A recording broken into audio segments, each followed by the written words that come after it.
Глава 11. Кој ги украл сладките? Кога стасаа на местото, кралот и кралицата с рце седеа на својот престол со голема толпа луѓе што беше насобрана околу нив. Се возможни видови од мали птици и диви животни, како и целиот шпил од карти во сите бои.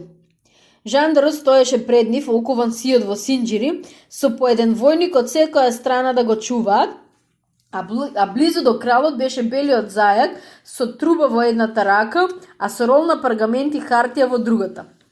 Точно во средината од судницата се наоѓаше една маса и на неа една голема чинија со сладки. Изгледаа толку примамливи што Алиса веднаш огладне штом ги виде. Би сакала што поскоро да го завршат судењето, си помисли, а потем да разделат нешто за освежување. Но немаше никакви изгледи за такво нешто, па таа почна да разгледува околу себе за да ѝ помине времето. Алиса никогаш досега не беше се нашла во некоја палата на правдата, но беше читала за тоа во некои книги и затоа и беше моште драго што можеше да препознае се околу себе. Она мора да е судијата, си рече во себе, зашто носи голема перика на главата. Патем кажано, судијата беше всушност самиот крал, а бидејќи круната ја носеше врз периката, нему по се изгледа не му беше многу удобно и немаше изгледи по ложбата да му се поправи. А она таму е ложата за поротниците, си помисли Алиса, а поротниците веројатно се оние 12 суштества. Беше принудена да рече суштества, зашто знаете некои од нив беа животни, а други птици. Таа сето тоа го повтори во себе неколку пати, бидејќи беше со право горделива што многу мал број девојчиња од нејзина возраст го знаеа значењето на зборот поротник. Па сепак ќе беше доволно ако кажеше и дека тие 12 души беа сите судии во известна смисла. Сите 12 поротници беа многу зафатени пишувајќи нешто на своите таблици. Што прва тие, му шепна Алиса на Грифонот, изгледа дека не ќе можат да свршат ништо пред да почне судењето.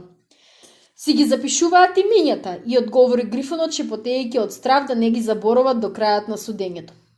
Глупости, почна Алиса со висок разбеснат глас, но веднаш престана зашто се јави белиот зајак извикувајќи: "Тишина таму!"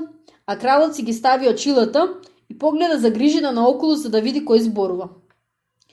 Колку што можеше да види преку своите рамења, Алиса забележа како поротниците на своите таблици го запишуваат зборот глупости. И не се дури се чинеше дека еден од нив како да не знаеше како се пишува тој збор, па како да мораше да го праша за тоа својот сосед што седеше до него. Во каква ли бракотница ќе им бидат напишани таблиците пред да завршиш судењето, се помисли Алиса. Еден од поротниците имаше некое перо што шкрипеше. Алиса се разбира не можеше да го поднесува тоа и таа ја заобиколи сета сала и дојде зад него, па наскоро го искористи случајот за да му го грабне од раце. Го стари тоа со толкова брзина што кутриот мал поротник, тоа беше бил гуштерот, не можеше да свати што станало со неговото перо, па откако го бараше безуспешно насекаде, најпосле беше принуден да пишува со ноктот од едниот прст за цело време додека траеше судењето. Но и од тоа немаше никаква полза, зашто ноктот не оставаше никаква трага на тврдата таблица. "Гласниче, прочитај го обвинението," рече кралот.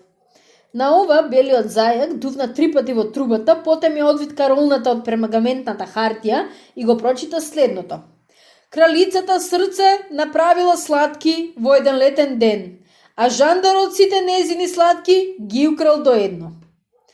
Донесете пресуда," им рече кралот на поротниците. Уште не, побрза да го прекине зајакот. "Треба да се направат уште многу нешта пред тоа." "Повикајте го првиот сведок," рече кралот и белиот зајак дувна 3 пати во трубата и викна: "Нека дојде првиот сведок." Првиот сведок беше шапкарот. Тој се појави со една чаша чај во едната рака и со парче лепи путра во другата. "Нека ми прости вашето величество," почна тој, "што доаѓам вака, но се уште не бев готов со ужината кога ме повикаа овде." "Си требало да бидеш готов," му рече кралот. "А кога си почнал?" Шапкарот погледна во дивиот зајак, што беше дошол со него во судницата под рака со полскиот глушец. "Ми се чини дека тоа беше на 14 март," рече тој. "На 15," рече дивиот зајак. "На 16," додаде полскиот глушец. "Запишете го тоа," им рече кралот на поротниците, и тие веднаш ги запишаа сите 3 датуми на таблиците, ги собраа сите заедно, па потем од заедничката сума пресметаа колку во неа има банки и динари. Симни ја шапката, му рече кралот на шапкарот. Не е моја, му одговори шапкарот. Значи си ја украл, викна кралот, свртувајќи се кон поротниците кои веднаш составија записник за тоа.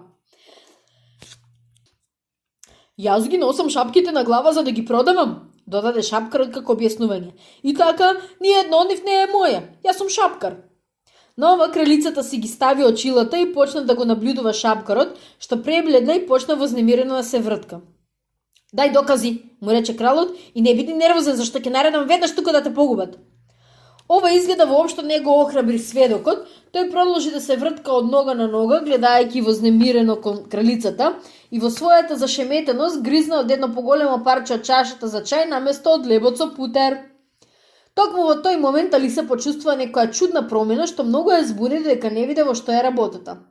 Одеднаш почна пак да расте поголема и поголема, па одпрвен помисли дека ќе треба веднаш да стане и да ја напуши судницата. Сепак, од кога малку поразмисли, реши да остане на место, се дека тоа е возможно. Би сакал да не ме стискаш толку, и рече полскиот глушец што седеше до неја. Одвај можам да дишам. Па што да правам кога растам, му рече мощна и понизно Алиса. Немаш право да растеш овде, и рече полскиот глушец. Ах, не зборувај глупости, му рече Алиса поохрабрено. Зар не гледаш дека и ти растеш? Да, но јас растам со мерка, и рече полскиот глушец, а не на ваков непристоен начин, и тој стана мразоволно и премина на другата страна од судницата. За сето ова време кралицата не го симнуваше погледот од шапкарот и токму кога полскиот глушец ја поменуваше судницата, таа му рече на еден од судските чиновници. Донеси ми го списокот на пејачите од последниот концерт, при што шапкарот затрепети толку многу што ги извади чевлите од обете носа. Дај докази, повтори наутено кралот, или ќе наредам да те погубат без разлика дали си нервозен или не.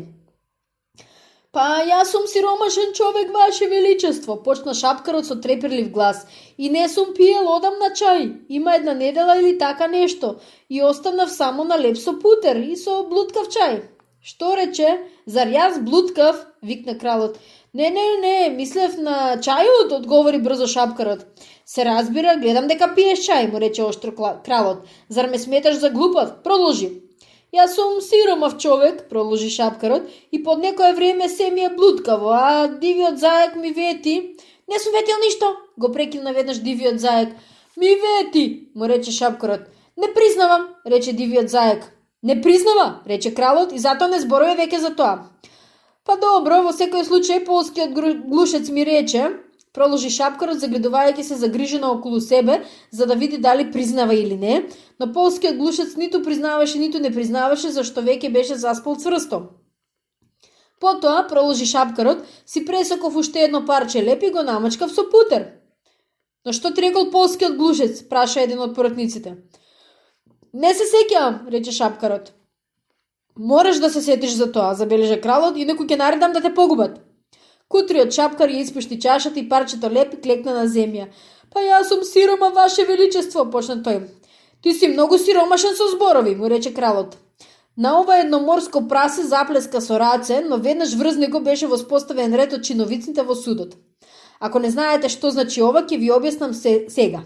Имаше една голема платнена торба што се затвораше со патент и во неа сите тие го нагмечија морското прасе и потем седнаа врз него. Драго ми е што го видов и тоа, си помисли Алиса.